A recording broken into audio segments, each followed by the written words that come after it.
Hello. तो चलिए आज देखते हैं कि how to calculate your electrical bill and save money. अपना इलेक्ट्रिसिटी बिल कैसे कैलकुलेट करें और पैसे बचाएं।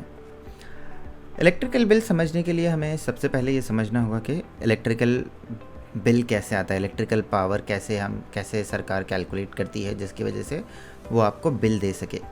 सो इलेक्ट्रिकल एनर्जी आप जितनी कंज्यूम कर रहे हैं उसे हम जनरली जो 1 यूनिट एनर्जी कहते हैं या 200 यूनिट बिल आता है। So that is basically 1 unit equals to 1 kilowatt hours. So 1 kilowatt hours is the unit for electrical energy जो हमें बिल आता है। This is basically power, electrical power जो कोई भी इलेक्ट्रिकल इक्विपमेंट कंज्यूम करता है इनटू टाइम, कितने टाइम के लिए ये कंज्यूम कर रहा है। इसे समझने के लिए हमें ये समझना पड़ेगा कि इलेक्ट्रिकल पावर कैसे कैलकुलेट करते हैं, इलेक्ट्रिकल पावर क्या होता है। सो इलेक्ट्रिकल पावर ये होगा कि this is equals to V into I. V is voltage, कितना वोल्टेज वो डिवाइस रन करने के लिए ले रहा है, कितना वोल्टेज हम उसे अप्लाई कर रहे हैं, मल्टीप्लाइड बाय कितना करंट लग रहा है।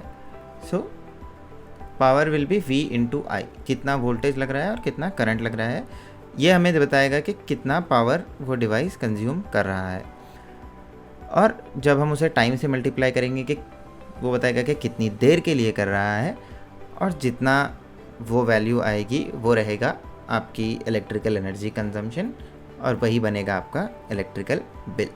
सो मिसाल के तौर पर अगर कोई ऐसा इक्विपमेंट है जो फॉर एग्ज़ाम्पल 240 वोल्ट आप जिसको अप्लाई करते हैं और वो 2 एम्पियर करंट लेता है, तो वो 480 वाट पावर कंज्यूम करता है।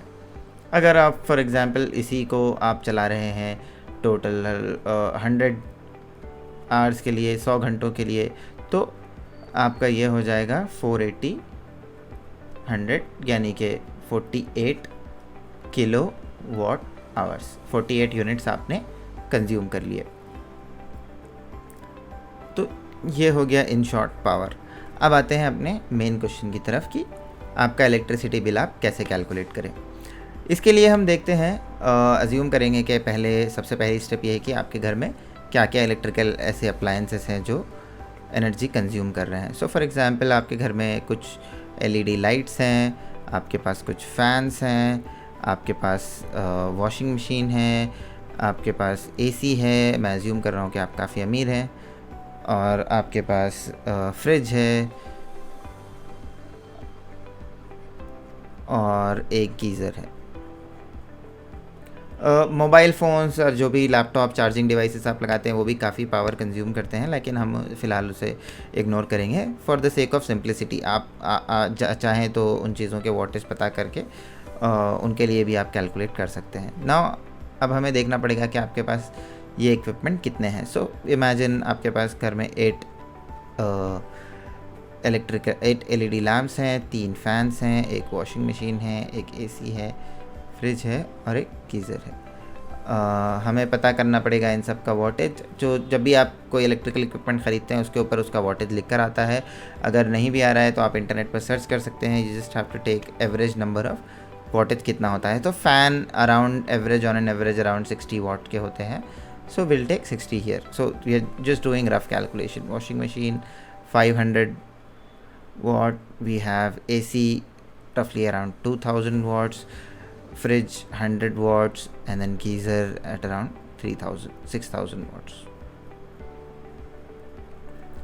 Now ये देखना पड़ेगा कि आप कितने टाइम के लिए इसको रन कर रहे हैं। सो इमेजिन LED लाइट्स आपके पास 18 घंटे ऑन होती है, फ़ैन 18 घंटे चलता है, वॉशिंग मशीन 1 घंटा रोज़ यूज़ करते हैं, AC रोज़ 6 घंटे यूज़ होता है, फ्रिज 24 घंटे ऑन रहता है, और गीज़र फॉर एग्ज़ाम्पल आपका 4 घंटे ऑन रहता है।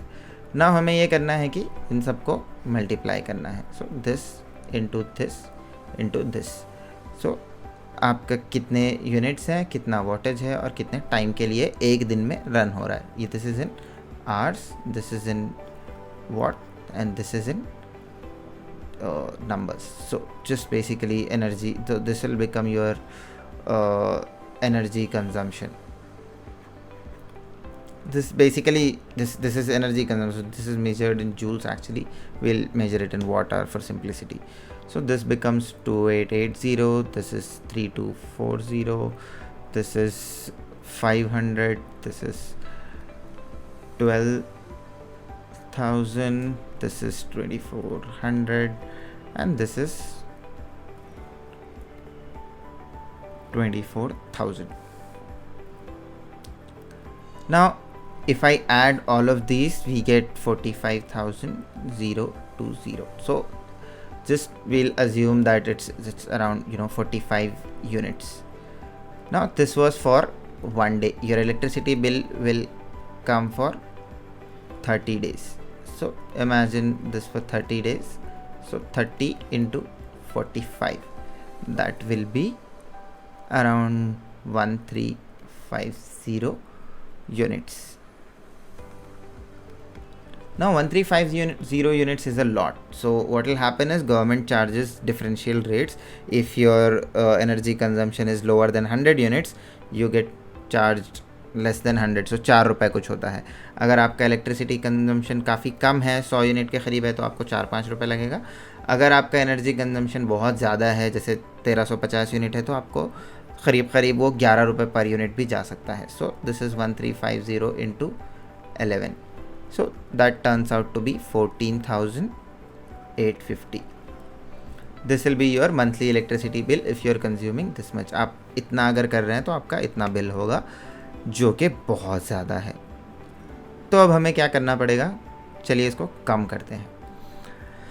सो लेट्स सी, हमने देखा कि यहाँ पर अब हर रोज़ 18 घंटे आप लाइट यूज़ नहीं कर रहे हैं और सारे 8 के 8 तो यूज़ नहीं कर रहे हैं. So average on an average let's see कि आप सिर्फ 9 घंटे यूज़ कर रहे हैं. फ़ैन भी आप 9 घंटे यूज़ कर रहे हैं. एसी आपने यूज़ करना बंद कर दिया है. So AC is gone. Fridge तो आपको यूज़ करना ही पड़ेगा. So fridge I am continuing. Washing machine में भी लगेगा. गीज़र चलिए 6000, सबसे ज़्यादा अमाउंट तो गीज़र ही मतलब दे रहा है, ऑलमोस्ट आधा बिल. सो गीज़र आप इतना यूज़ नहीं करेंगे, शायद आप कम पावर का लेकर आएँ. सो इमेजिन ये 3000 वाट का गीज़र लाया आपने, जो कि आप रन कर रहे हैं सिर्फ आधे घंटे के लिए. So only for 0.5 hours. So उसके बाद देखते हैं आपका बिल कितना आता है. Let's see, this will be 1440, this will be 1620, ये 500 ही रहेगा, ये 0, ये हो गया 2400 और ये हो गया 1500 करीब. सो ऑलमोस्ट ये आता है 7460 के करीब. सो आप ले सकते हैं इसको 7.5 पर डे. सो आप अगर कट करने के बाद आप 7.5 यूनिट्स पर डे ले रहे हैं. सो टोटल 30 डेज़ के लिए 7.5 into 30, सो 15 आ सकती है, सॉरी. तो this will B 225 units. So 225 units को सरकार ऑलमोस्ट चार्ज करती है 8 या 9 रुपए के करीब. लेट्स टेक अंदाज़ा 8 रुपये per unit. This will become almost around 1800 rupees, which is a lot less than your initial bill of 14,850. सो आपका बिल आपने कम करके 1800 कर दिया. अब इसमें और ज़्यादा कम हो सकता है. बहुत सी जगह होता है कि आप हर रोज़ तो 9 घंटे एलईडी बिल नहीं चलाएंगे. सो और मे बी सारे 8 के 8 ना चलाएं. और या फिर हो सकता है आपके घर में कम एलईडी बल्ब्स हों, फ़ैन सिर्फ 2 ही हों. यहाँ पर जैसे आप देख रहे हैं सबसे ज़्यादा फिर फ्रिज है. फ्रिज का आप 5 स्टार फ्रिज लेते हैं जिसका वोल्टेज कम हो, 80 की जगह 60 हो, 50 हो, या फिर आप उसको कम पावर पर चलाएं. तो आप ऐसे बहुत सारी चीज़ें करके आप अपने इलेक्ट्रिसिटी बिल को कम कर सकते हैं, या एटलीस्ट मॉनिटर कर सकते हैं कि किस चीज़ की वजह से आपका इलेक्ट्रिसिटी बिल कम या ज़्यादा आ रहा है. सो ये एक बेसिक अंडरस्टैंडिंग थी आपका इलेक्ट्रिसिटी बिल कैसे काम करता है, इलेक्ट्रिकल पावर कैसे काम करता है. So just to recap, power equals to V into I.